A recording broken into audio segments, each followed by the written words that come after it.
32 शिराळा तसं हे गाव जगप्रसिद्ध आहे ते म्हणजे इथल्या नागपंचमीसाठी.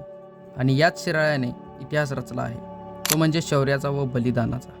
ज्यावेळी मुकर्रब खान छत्रपती संभाजी महाराजांना संगमेश्वरमधून कैद करून नेत असताना याच 32 शिराळ्यात मुक्कामी आला.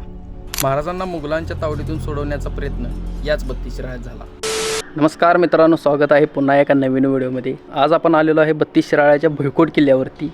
हा तोच किल्ला आहे जिथे छत्रपती संभाजी महाराजांना सोडवण्याचा एकमेव प्रयत्न झाला होता. आणि भुईकोट किल्ला म्हणजे जो जमिनीच्या लेवलला येतो, जमिनीच्या जो डोंगराच्या टेकडावरती नसतो, जो जमीन लेवलला किल्ला असतो, त्या किल्ल्याला भुईकोट किल्ला असं संबोधलं जातं. तर हा किल्ला छत्रपती शिवाजी महाराजांच्या काळात महसूल गोळा करण्यासाठी वापरला जात होता. आणि शिराळा भागात एकूण 32 खेडेगावातून या किल्ल्यावरती महसूल गोळा केला जायचा. त्यामुळे या गावाला पण 32 शिराळे असं नाव पडलं पुढं जाऊन. आणि किल्ल्यावरती या भुयारी मार्गांची एक विहीर आहे, जो की पन्हाळगडाच्या दिशेने एक भुयारी मार्ग बाहेर पडतो इथनं. आणि शिवकालीन महादेव मंदिर एक आहे, कोटेश्वराचं एक महादेव मंदिर आहे. आता या मंदिरावरती कॉन्क्रिटीकरण झालेलं आहे, म्हणजे नंतरच्या काळात बांधकाम झालेलं आहे. पुरातन काळातलं काही बांधकाम शिल्लक नाही इथं. छत्रपती संभाजी महाराज जितके बोलावे तितके कमीच. अवघ्या 9 वर्षाच्या त्यांच्या राज्यकारभार काळात त्यांनी तब्बल 120 लढाया खेळल्या आणि एकही हरली नाही. त्यांची शौर्यगाथा सांगावी तितकी कमीच. स्वतः औरंगजेब दिल्लीचे तख्त सोडून त्याची 8 ते 8.5 लाखाची फौज घेऊन पूर्णपणे तो दख्खनेत उतरला होता, फक्त आणि फक्त छत्रपती संभाजी महाराज नावाचं वादळ रोखण्यासाठी. एवढी फौज असूनसुद्धा छत्रपती संभाजी महाराजांनी त्याला इतकं ताणून मारलं होतं की निम्मी फौज तिची कापून काढली. इतका वैतागला होता औरंगजेब की त्याला काहीच सुचेना की त्याच्या आयुष्याचा एकच निर्धार, काही करून छत्रपती संभाजी महाराजांना पकडलं पाहिजे.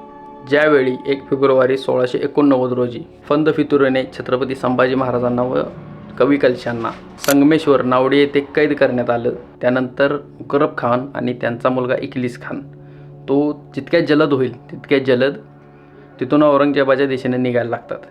आणि तो थेट चंदेल भागातनं नेवरीच्या जंगलातनं पुढे निघायला लागतो. नेवरीचं जंगल म्हणजे आत्ताच्या काळातलं जे चांदोली अभयारण्य वगैरे आहे, चांदोली डॅम जिथं आत्ता आपल्याला दिसतो, तो भाग पहिला नेवरीचा जंगल म्हणून ओळखला जायचा.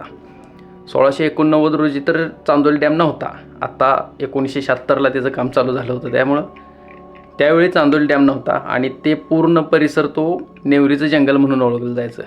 त्यामार्गे तो थेट खाली आपला आत्ताचा जो भाग आहे कोकरूड, बेडसगाव या भागाकडे पुढं सरकला. आणि 5 फेब्रुवारी 1689 रोजी 32 शिराळा इथं मुक्कामी आला तो. ज्यावेळी मुकर्रब खान 32 शिराळ्याकडे येत होता त्यावेळी औरंगजेब हा अकलूज प्रांतात मुक्कामी होता. आणि त्या दरम्यानचं मुघल साम्राज्याचं जे मोठं ठाणं होतं आपल्या दक्षिण भागातलं ते मिरज होतं. त्यामुळं त्याला मिरज भागाकडे लवकर यायचं होतं, कारण जेवढ्या लवकर मुघल प्रांत त्याला जवळ करता येईल तेवढ्या लवकर तो मुघल ठाण्यांच्याकडे वळला होता. म्हणजे त्यांच्या आवारात यायचं होतं त्याला, कारण जर मराठ्यांना जर कळलं की आपला छत्रपती कैद झाला आहे तर पुढं जाऊन मोठा धोका होऊ शकतो किंवा हमले वगैरे होऊ शकतात. ह्या भीतीपोटी तो जेवढ्या लवकर होईल तेवढ्या लवकरात लवकर मुघली ठाण्यांच्याकडे वळत होता. आणि त्यातच त्याचा मुक्काम पडतो आपल्या 32 शिराळ्यात.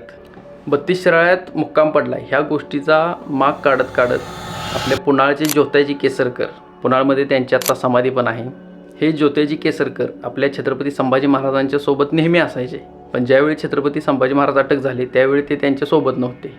ह्या गोष्टीची त्यांना मोठी खंत होती. त्यामुळं काहीही करून छत्रपती संभाजी महाराजांना सोडवायचे, ह्या एकाच निर्धाराने राजांना अटक करून 32 शिराळे मुक्काम आहे या गोष्टीचा माग काढत काढत ज्योत्याजी केसरकर 32 शिराळ्यात पोचतात.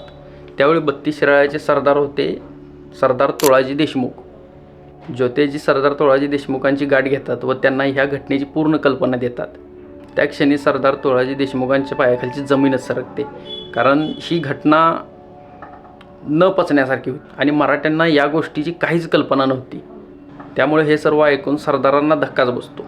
आणि सरदार स्वराज्याशी प्रामाणिक असणारे त्यावेळी आप्पाशास्त्री दीक्षित त्यांना ह्या घटनेची पूर्ण कल्पना देतात. त्यांच्याही पायाखालची जमीन सरकते. म्हणजे ह्या घटनेच्या धक्क्यातून बाहेर पडणं शक्य नव्हते, तरीही त्यावेळी हे सगळे ह्या घटनेच्या धक्क्यातून बाहेर सावरत स्वतःला एक तुकडी बनवतात. आपल्या 32 शिराळ्याच्या आजूबाजूचा जो भाग आहे आसपासच्या गावातून एक 400 ते 450 लोकांची एक तुकडी बनवतात. आणि त्या तुकडीला घेऊनच छत्रपती शिवाजी महाराजांनी शिकवलेल्या गनिमी काव्याचा आधार घेत मुघलांवरती हल्ला करायचं ठरवतात. आणि त्याच रात्री 5 फेब्रुवारी 1689 रोजी ज्योत्याजी केसरकर, सरदार तुळाजी देशमुख, आप्पाशास्त्री दीक्षित आणि हरबा वडा आणि शिराळा पंचक्रोशीतील त्यांनी जी 400-450 लोकांची तुकडी गोळा केली होती ती मुघलांच्या छावणीवरती दुतर्फा हल्ला करतात, दोन बाजूने. क्षणात मुघलांच्या छावणीत हाहाकार माजतो. मुघलांना काही सुचत नाही की कुठे पळू, काय करू. क्षणात मुघलांची अशी मुंडकी धडा वेगळी व्हायला चालू होतात. इतक्या मोठ्याने हाहाकार माजतो. पण थोड्याच वेळात चित्र बदलतं. अगोदरच मुकर्रब खानासोबत 1,500 ते 2,000ची फौज होती. त्यात आणि मिरजहून आलेली ताज्या दमाची फौज त्यांना मिळाली. त्याच्यामुळे मराठ्यांचे सैन्यबळ कमी पडले आणि त्यात हातातोंडाशी आलेला घास आपल्या हातातून निसटला आणि छत्रपती संभाजी महाराजांना सोडवायचा जो एकमेव प्रयत्न झाला होता 32 शिराळ्यात, तो त्या ठिकाणी अपयशी झाला.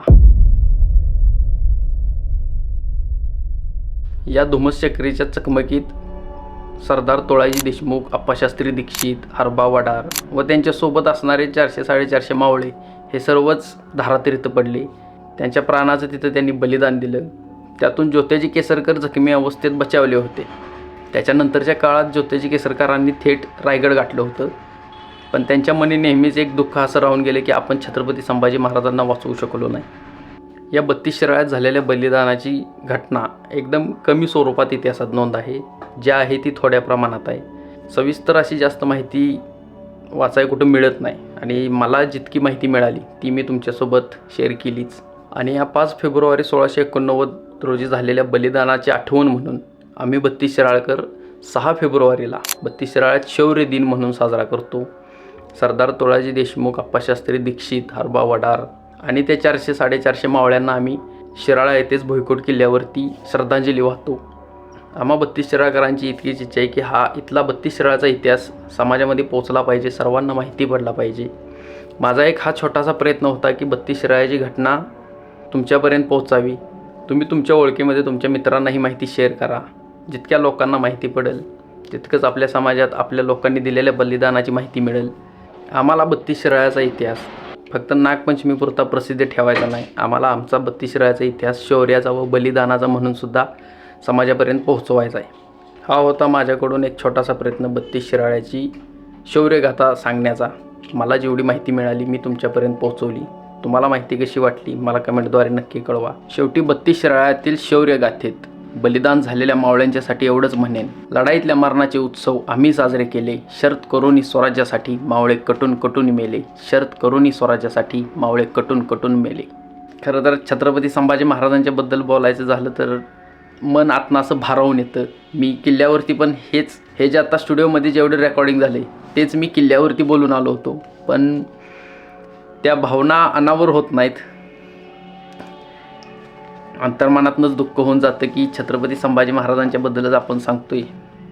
पुढं जाऊन महाराजांच्या सोबत जे 40 दिवस औरंगजेबाने अमानवीय कृत्य केलेत ते आठवलं की मन असं भरून येतं. त्यामुळं महाराजांच्याबद्दल काय बोलायचं म्हटलं की अगोदरच मनाचं खच्चीकरण झालेलं असतं.